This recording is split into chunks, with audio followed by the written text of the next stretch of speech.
not just because Rocky is one of my favorite movies, because I don't even associate this music just with Rocky anymore. I associate it with my guy. My man, Phil Martelli is with us again. Phil, how you doing this morning, my man? Sam, I am doing great. Thank you for having me. And Sam, the people in Philadelphia wanted me to make sure that you knew. I'm sure Ira didn't boast about it, but the Philadelphia Eagles won the Super Bowl this year. I wasn't sure if you were aware of that. I would be lying if I didn't tell you. That was part of the reason that I was, you got to pick a rooting interest. Phil and BG. Phil and BG. So Brandon Graham and Phil Martelli, those are the reasons why when picking a rooting interest in the Super Bowl, I said I'll go for the Eagles. So Phil, congratulations to your Eagles, man. Well, I'm already on to the next thing. The Phillies are raking, man. 78 runs in the last 7 spring training games. That's where I am. That and Bryant basketball. I hear you. And man, I tell you, you become quite the media guy. I look up on my screen on a weekly basis and I see you doing like an A10 basketball show. So it's like, man, Phil you're a pundit now, man. How you like it? I am blown away by the TV experience. I didn't know how it would go, and I think it's easy for people outside to say, well, you coached for so long, just go talk about the game. But having the opportunity to prep for these games, go to watch practice, go to watch shoot-arounds, talking to the scout coaches, it has been a pleasure for me. And my goal as it is in life is, you know what, I just want to be a little bit better, and I want to keep improving, and I'm anxious to see where this can go. But staying connected with the game has been a blessing for me. Yeah, you get it. I would be less than frank if that wasn't true. Yeah, and you know what, Phil, you never lose. How about that? Yeah, but there's something about that, Sam. I'll be honest with you. There's something about that churning and going home and not being able to sleep, whether you win or lose.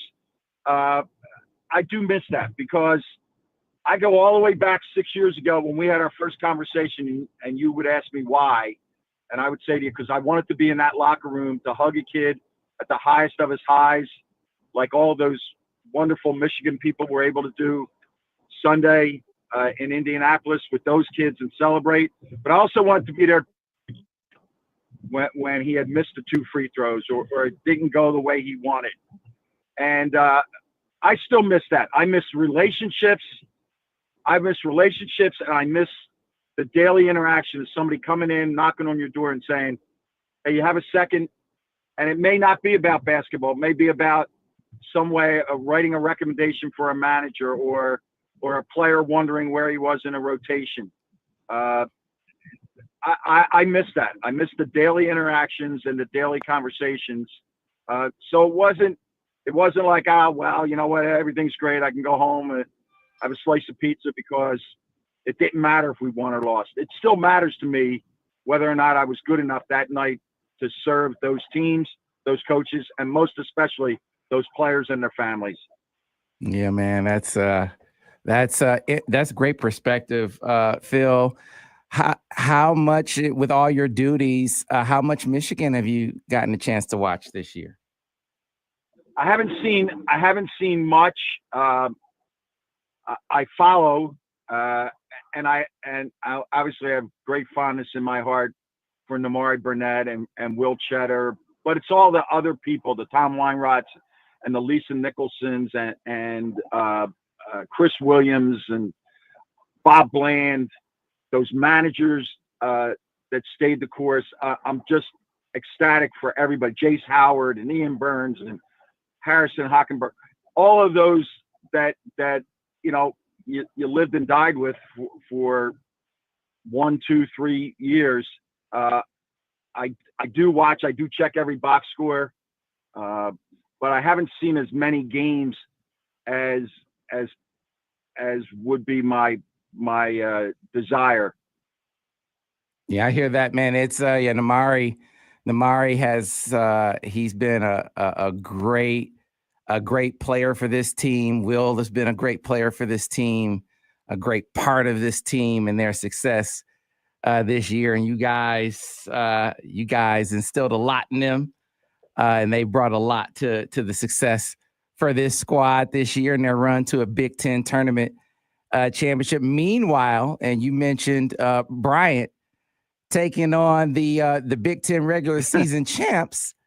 And so before we get to talking about that, I just want to know, man, how cool is it to be able to watch your son coach, but to be there to watch and put a stamp on a successful turn, a successful run to the NCAA tournament?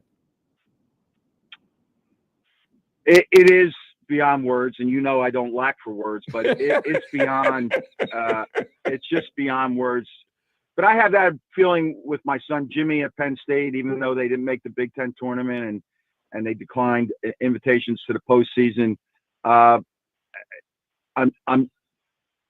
People will never know, Sam, when they say to you, your son or my daughter is a fourth grade teacher and the mom of four, and she's driving these kids to every event that they can possibly get to. And when somebody says to you, he or she is a good person, that's just validation. It's validation, and it's so moving. My stretch at Bryant last week to see the semifinals and the finals were my first trip to see him there. I saw him on the road twice this year. But for people to take their time to come out and say, you know what, he treats my son or he treats the faculty with just class and dignity, that's as big as any win or NCAA appearance. I'm proud. I'm really proud. And this is obviously an exciting time for our family. And Ira will appreciate this more than anybody else. And any Philadelphians who are out there will appreciate this. I woke up yesterday and my son's picture is on the back page of the Daily News. And that was really cool. Now for the young people out there, the Daily News is a newspaper. That's where we used to get our news, and we would read it and we would understand it. But they still exist in Philadelphia in the Philadelphia Daily News. Yeah, and for sports guys, we just went right to the back. That's big time. I love it. With one other thing, you always had something in your hand, Ira, when you picked it up. You picked up your soft pretzel, your soda, and you flipped the Daily News over and you sat down. Nothing better than a Philly soft pretzel. Same, and he said soda, which is the right term. So thank you. Yeah. Coach. Okay. All right. Well, so here's the thing, Phil. So I looked at this matchup with Michigan State. I've been telling people, watch out. I think this is going to be a better game than a lot of folks think it's going to be, that have Michigan State having a cakewalk all the way to the Final Four. And I haven't just been telling people that because I love you and I don't like Tom Izzo very much, or that I don't like Michigan State very much. I think that Bryant has length that I think matches up Michigan State well. Bryant can shoot the basketball. They have players who have high major experience. Michigan State's really talented. Michigan State's really deep. So I understand that it is an outstanding challenge, but I don't think that it's just this foregone conclusion that Bryant can't compete. Sam, there's a lot there. Let me start with this. Saturday afternoon, Michigan State lost to Wisconsin in the Big Ten semifinals. My son's team was playing at relatively the same time and won the America East to get the automatic qualifier. Saturday night, my son took a call from Tom Izzo congratulating him. So I get it. I get there's a rivalry and I get all this other stuff. But Tom Izzo in my family and in my heart is gold. And I hope that he has a really, really, really, really great year next year.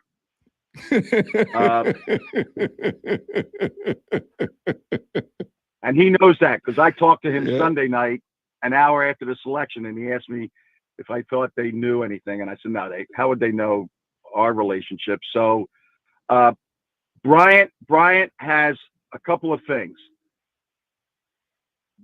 3 of their starters are, one is a 6th-year player, 2 are 5th-year players. They have a transfer from St. Bonaventure, who was the newcomer of the year. They have balance in that 4 guys average double figures. They have a phenomenal unicorn in Earl Timberlake, who Michigan fans will love this.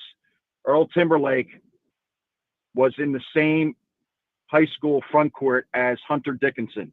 Mm-hmm.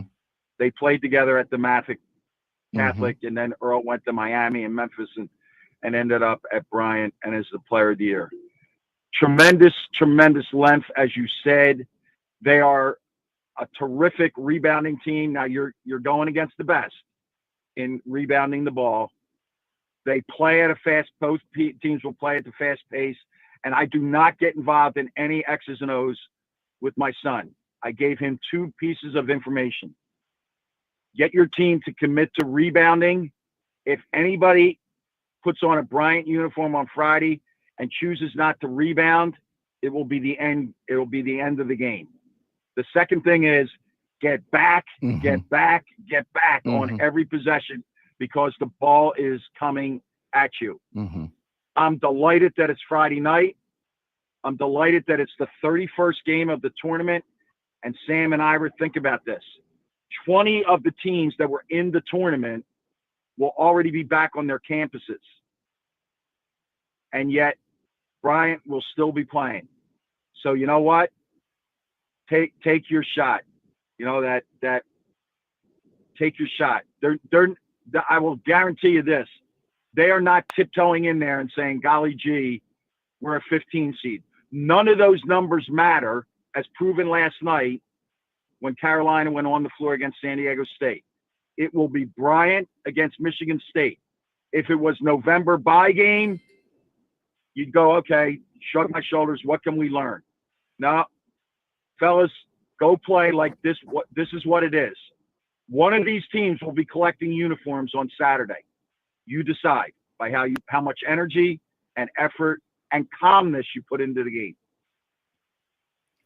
Yeah, as you look at the bracket at large, Phil, I mean, what do you think? You know, you got. I never thought I'd see the day where we'll be talking about the mighty SEC and looking at the ACC, wondering, man, they were fortunate to get 4 teams in, thinking that they snuck a 4th team in. First of all, anybody that is not aware that college football and college basketball run through the commissioner's office in the SEC. Several years ago, when it's a football league only, and Stanky went about changing the format for the football playoffs. He got that accomplished. He then went about basketball. And I'm not sure of this, but I would almost guarantee he went to every program and said, we're not having this anymore. And here's your result. It's amazing. In today's world, they've got the secret sauce. And now in every commissioner's offices throughout this country of the Power 4, they're going to start to catch up. They're going to try and attempt to catch up. It is obviously it's record breaking, the number of teams, the number of powerful teams, right? When John Calipari at Arkansas is walking around and saying, golly gee, or Texas is, you know, Rodney Terry is done unless he team makes the tournament. That's a serious commitment to basketball. And with regard to the whole tournament, people out there, look at the teams that play with joy, because we've gotten this thing to where it's so business driven. How much is that kid getting? How much do we have? You got coaches at small schools like Iona, 2 years, and some donor decides that that's not the right guy. So here's your money to buy him out, and here's your money to get in on the house settlement so that we can play with the big boys. It leaves at this stage. So you want to find the joy in it. Find the teams that play with joy. The clips that I've seen with Michigan, they play with joy. Like how could it not be joyful to watch a 7-footer like Danny Wolf play? Mm-hmm. How could it not be enjoyable to watch Cooper Flagg play? Forget all that. He's one and done and all this other stuff. That kid plays with joy.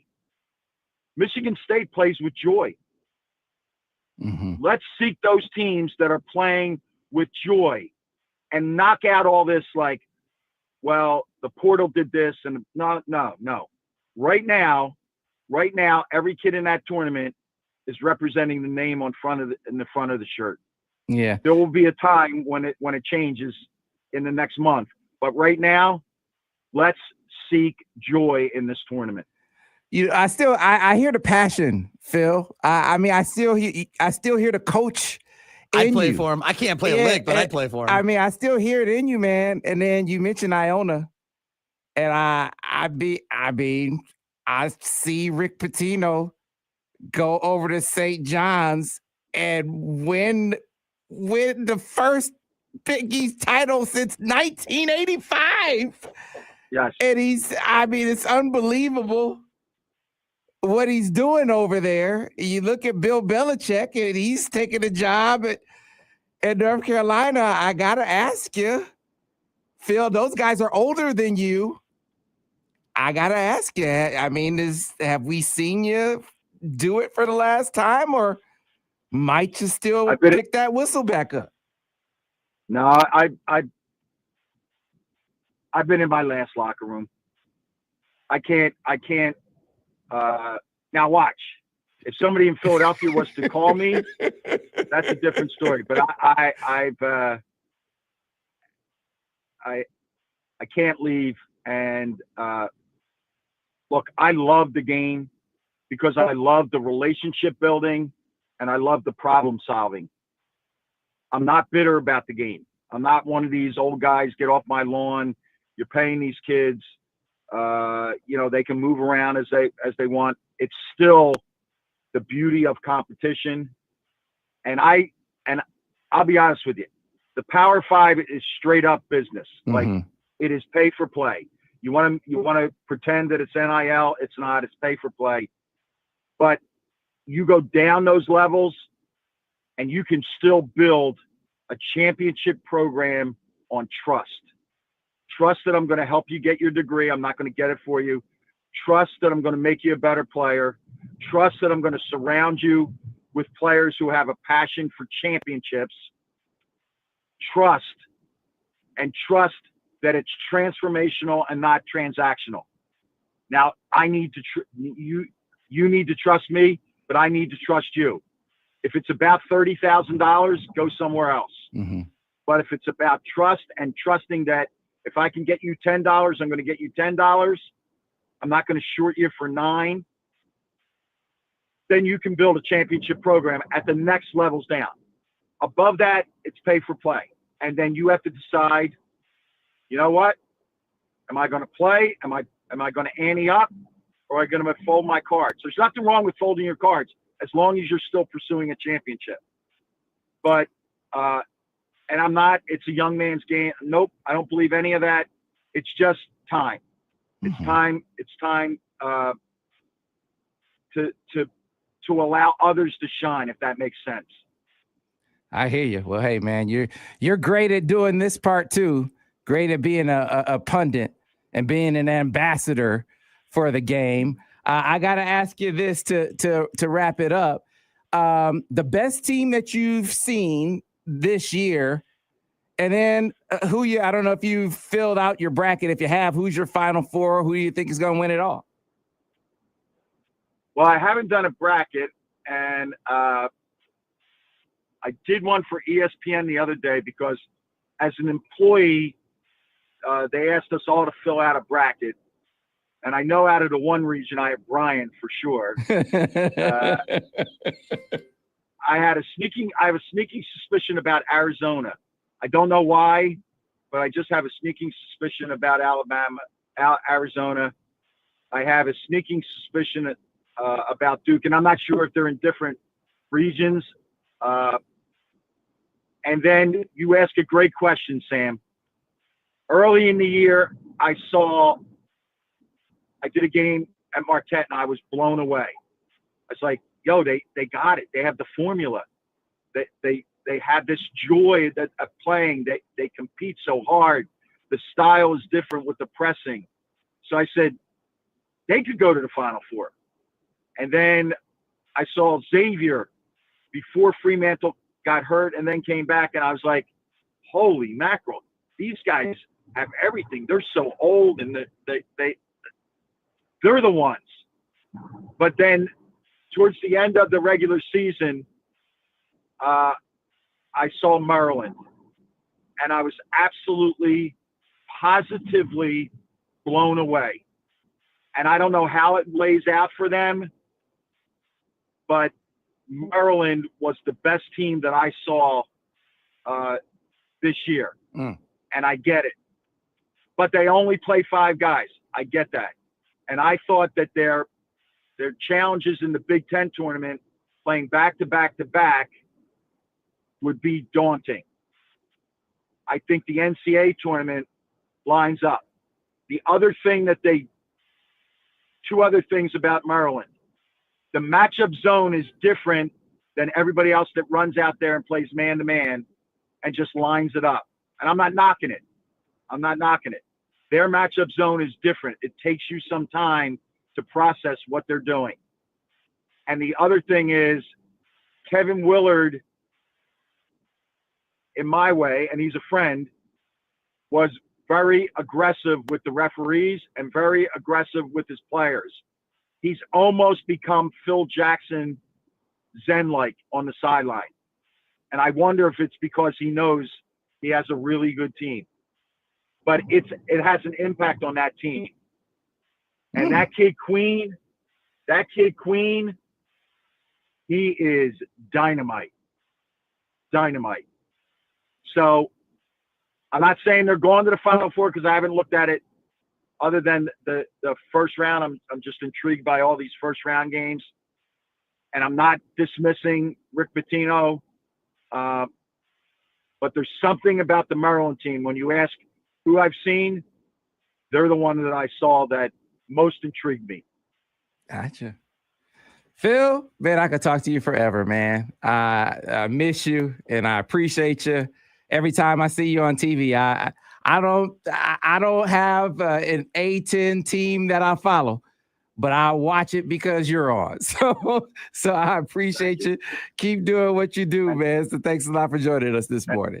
And I remember last year, 13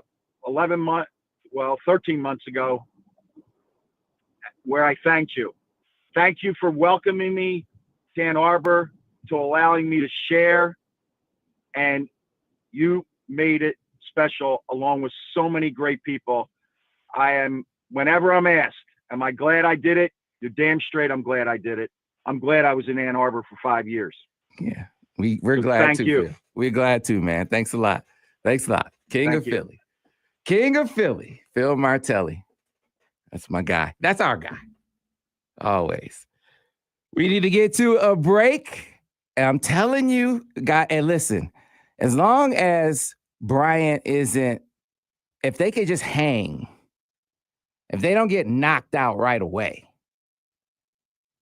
if they don't get overwhelmed out the chute, they can make it interesting. Yeah, Phil said the exact 2 things that everybody that plays Michigan State needs to know. Hit the glass and get back on defense. Exactly. Because they have the length.